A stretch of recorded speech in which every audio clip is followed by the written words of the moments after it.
Bienvenue dans cette nouvelle édition du Non-Stop Info. Au sommaire, journée décisive dans le procès de Karim Ouad. La Cour suprême sénégalaise doit statuer ce jeudi sur la condamnation à 6 ans de prison ferme de l'ancien ministre et fils de l'ex-chef d'État.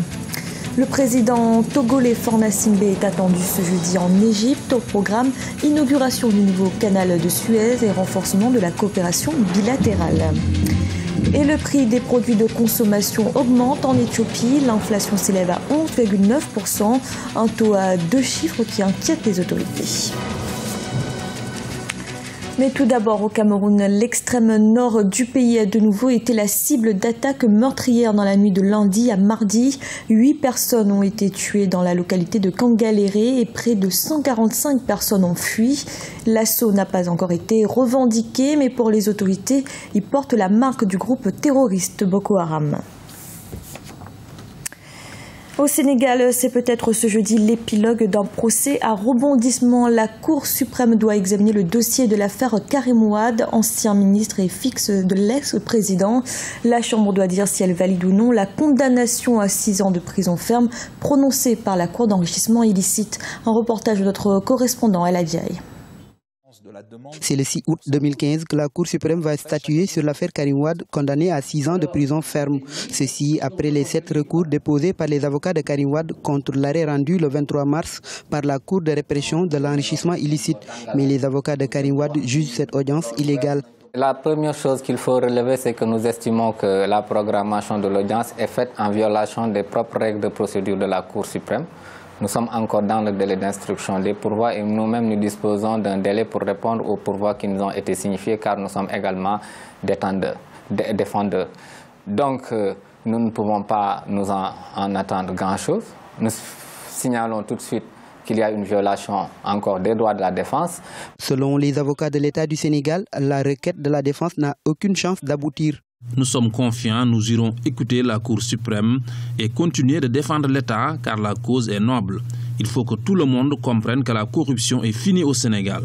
Qu'un citoyen sénégalais s'accapare injustement de plusieurs milliards et laisse les autres dans la souffrance, c'est fini. Si la Cour suprême estime que sa condamnation est conforme au droit, Karim Ouad purgera entièrement sa peine et les libéraux devront chercher un autre candidat pour porter leur couleur. Malgré sa détention, celui-ci a été désigné candidat du Parti démocratique sénégalais à la prochaine élection présidentielle. Djibouti fait face à un afflux de réfugiés en provenance du Yémen, une situation difficile à gérer pour le pays qui en appelle à l'aide de la communauté internationale. Il faut dire que parmi ces 10 000 Yéménites arrivés depuis mars dernier, beaucoup demandent des soins médicaux. Un sujet de la rédaction. Ils arrivent par dizaines chaque jour sur les côtes djiboutiennes. Eux, ce sont les réfugiés yéménites. Fuyant la guerre qui sévit dans leur pays, ils n'hésitent pas à franchir les quelques 30 kilomètres du détroit de Bab el-Mandeb qui les sépare de Djibouti. Parmi eux, beaucoup de femmes et d'enfants. À leur arrivée, ils sont pris en charge par les ONG. À l'heure où je vous parle, on a reçu un bateau avec 135 personnes en provenance du Yémen.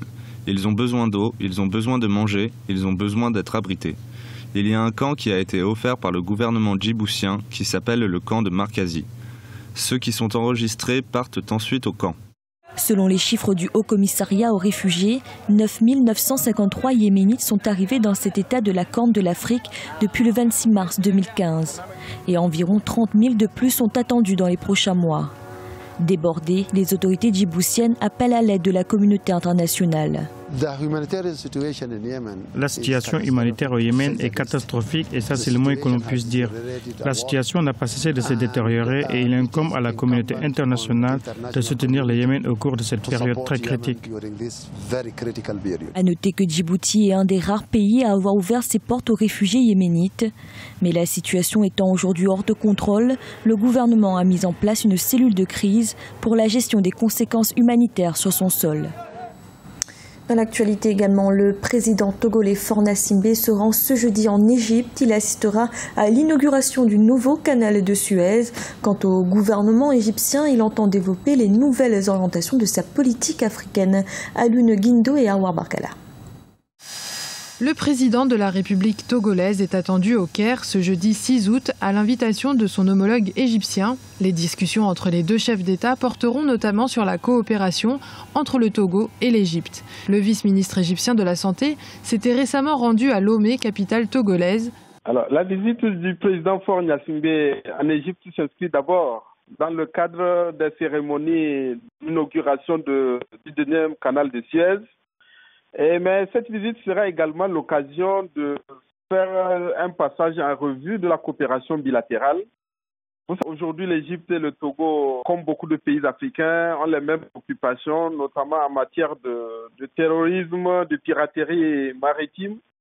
Il faut mutualiser et renforcer la coopération entre nos États pour pouvoir lutter contre ce fléau.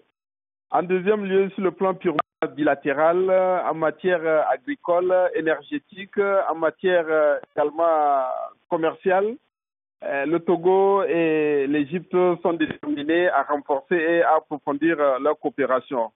La visite de Faure Gnassingbé est également l'occasion pour le président Abdel Fattah el-Sisi d'apporter des précisions sur les nouvelles orientations de la politique égyptienne à l'égard du reste de l'Afrique. Le président el-Sisi tente depuis bientôt 6 mois d'approfondir les relations entre le Caire et plusieurs capitales africaines.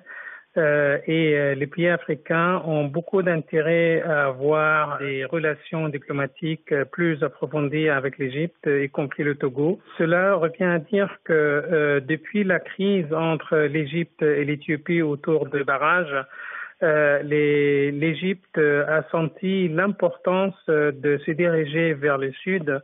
Le gouvernement égyptien a créé en juillet 2014 l'Agence de partenariat pour le développement AEPD, dont la vocation est de renforcer la coopération avec les pays africains. Cependant, les modalités d'une éventuelle coopération entre l'Égypte et le reste de l'Afrique requièrent des garanties quant à la situation sécuritaire qui prévaut dans le bassin méditerranéen, mais aussi au sein du continent africain. En Éthiopie, les prix des produits de grande consommation ne cessent d'augmenter. L'inflation atteint 11,9% à la fin du mois de juillet. Le gouvernement avait pourtant promis de réduire ce taux. Cette tendance risque d'ailleurs de peser sur l'économie du pays. Deogracias Podo. L'Éthiopie, malgré sa remarquable croissance économique, connaît une inflation galopante des prix de la plupart des produits de consommation. Cette situation inquiète davantage les autorités qui, selon de récentes statistiques, ont estimé cette inflation à 11,9% à la fin du mois de juillet 2015. Si le pays a réduit son taux de pauvreté, il figure tout de même parmi les pays les plus mal classés du monde en termes de PIB par habitant, de même qu'en termes d'inégalité de répartition des richesses. C'est une hausse des prix suivi d'une dégradation du pouvoir d'achat. Cela peut également s'expliquer par le fait que la balance commerciale elle est en réalité déficitaire. L'Éthiopie est un modèle de développement, mais toute proportion gardée. Les taux de croissance sont parmi les plus élevés sur le continent, sauf que cette croissance elle est tirée par principalement un certain nombre de travaux. Le pays est en transformation. Maintenant, la croissance ne veut pas dire forcément développement. Selon une enquête publiée en mars 2015, l'Éthiopie fait partie des pays africains jugés les plus prometteurs par les investisseurs. Le pays a connu une forte croissance de 8% du PIB au cours de ces 10 dernières années. Sauf que l'inflation en cours devrait encore peser sur les efforts de développement avec les prix des aliments qui sont passés à près de 13% d'après les statistiques. Principale cause, une hausse des prix des céréales, des légumes, des fruits et même des produits non alimentaires qui ont progressé de 9,7%.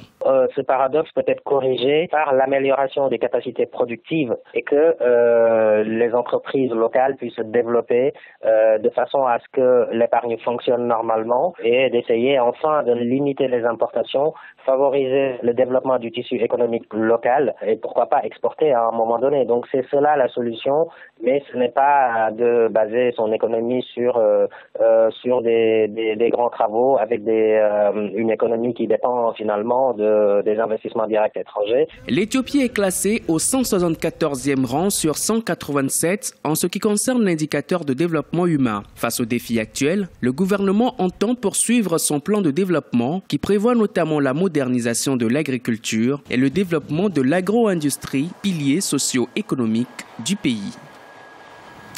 Et ce nouveau drame de l'immigration clandestine au large des côtes libyennes, un bateau de pêche transportant des centaines de migrants a chaviré ce mercredi. Plus de 200 personnes sont portées disparues. Ce naufrage pourrait être le plus important depuis celui qui a coûté la vie à quelques 800 personnes en avril 2015. C'était le journal de la rédaction. Merci de l'avoir suivi. Retrouvez dans un instant une nouvelle édition de l'information.